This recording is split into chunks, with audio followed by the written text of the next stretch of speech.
Hello and welcome to On Leading with Greatness. I'm Jim Salvucci of Guidance for Greatness.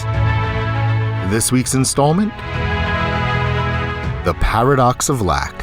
What happens when subtraction fosters growth? What is the role of a boss? What if less bossing resulted in improved productivity? Most bosses will tell you that they want to overcome obstacles. But what if I told you that the boss can be one of the biggest obstacles? The boss's role, at its core, is to make it easier for the team to do its work and be successful. Sadly, most bosses are more concerned about advancing themselves, protecting their interests, and hitting arbitrary and often counterproductive metrics. So the last thing they consider is how to help their team members, except when it reflects well on them. Worse still, it is pretty rare that they even know how to help. Mostly, such bosses are just in the way. So imagine a situation where a boss had proof positive that their pet routines, including meetings, were largely unnecessary and even destructive. You would expect a change, right? Now for a true story. I'm going to muddy up some of the more sordid and seemingly implausible, yet true, details. Suffice it to say, however absurd you find this situation, it was far, far worse. Here's the scene. A small university where the deans had to regularly work around their boss, the provost. The provost had a favorite dean who had a massive and growing influence over him. Suddenly, one day, he and his favorite pulled a vanishing act for the ages. It turns out there was a cheating scandal in the dean's school, and instead of facing repercussions for her dereliction, she was portrayed as both the victim and the hero of that narrative. Subsequently, she and the provost embroiled themselves in a top-secret investigation that became more scandalous than the cheating incident itself. Every day, all day, the two of them hunkered down in her office, sometimes with teams of expensive lawyers to ferret out every potential cheater. Rumors flew. Meanwhile, these two micromanagers largely suspended their other work. Their clandestine investigation lasted 4 months, stretching across 2 semesters, a period I call the siege. During the siege, the weekly 2-hour Dean's Council meetings were suspended, as were each dean's one-on-one meetings with the provost. At the same time, the university's president, instead of intervening, just left all the deans on their own. Emails went unanswered. Phone calls and texts were ignored. Worse still, because of all the cloak and dagger drama, there was no inkling or when or even if the siege would end. While the boss is away, the deans make headway. What happened? You might assume chaos, right? Nope. Without the usual barrage of pointless and disheartening meetings and constant interference from the provost, things ran better than ever. I call this phenomenon the paradox of lack. In the absence of the boss, all flourished. Ironically, the provost himself had a favorite phrase for when removing someone resulted in overall improvement.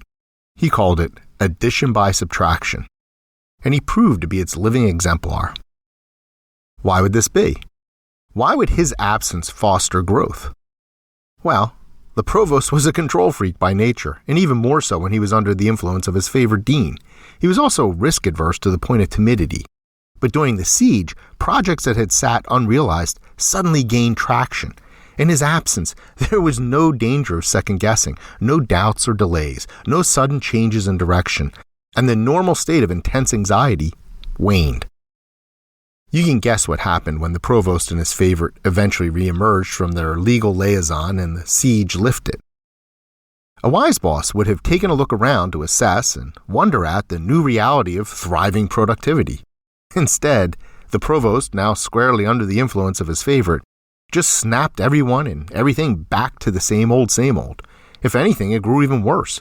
His need for control had increased, plus cruelty became the norm, complete with heightened drama, gaslighting, macho bluster, and loud bullying. As I always say, there's a special place in hell for bosses who yell. Why am I digging into this sad tale of lessons not learned, you might ask? Because it illustrates a bitter truth. Bosses who are supposed to supply solutions are often the very crux of the problem.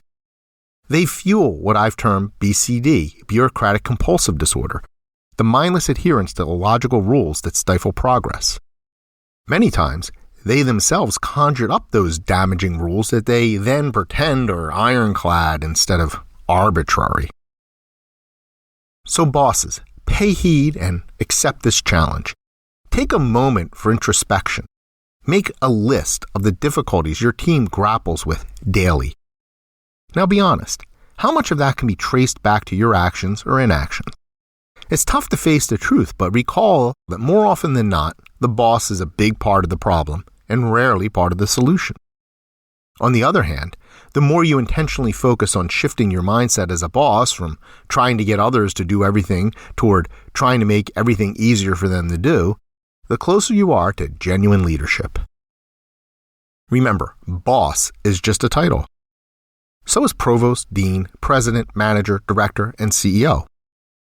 Leadership, though, is a matter of behavior and attitude. It's a choice, and an all-encompassing one at that. Here's another challenge. Put yourself into the shoes of the provost in my story. Imagine that you too had unequivocal, empirical evidence that all your favorite systems and routines were, in fact, counterproductive, that the tools you felt were crucial to success proved to be more detrimental than beneficial. What would you do? Would you, like the provost, just ignore the reality in front of you and impose a non-reality of your manufacture? Or would you have the wisdom, the foresight, and the mettle to make appropriate changes? The siege provides us with a perfect example of the paradox of lack. When the controls are relinquished and the team has autonomy, more work gets done, less time is wasted, and ideas advance. Remember, it's not about merely being a boss. It's about embodying the traits of a leader without the constraints of a hierarchical title. Now pretend you were the deans of my story. How would you like to see things proceed? Would you want all the routines and activities that had been abandoned during the siege reinstated when it lifted, or would you reassess their efficacy?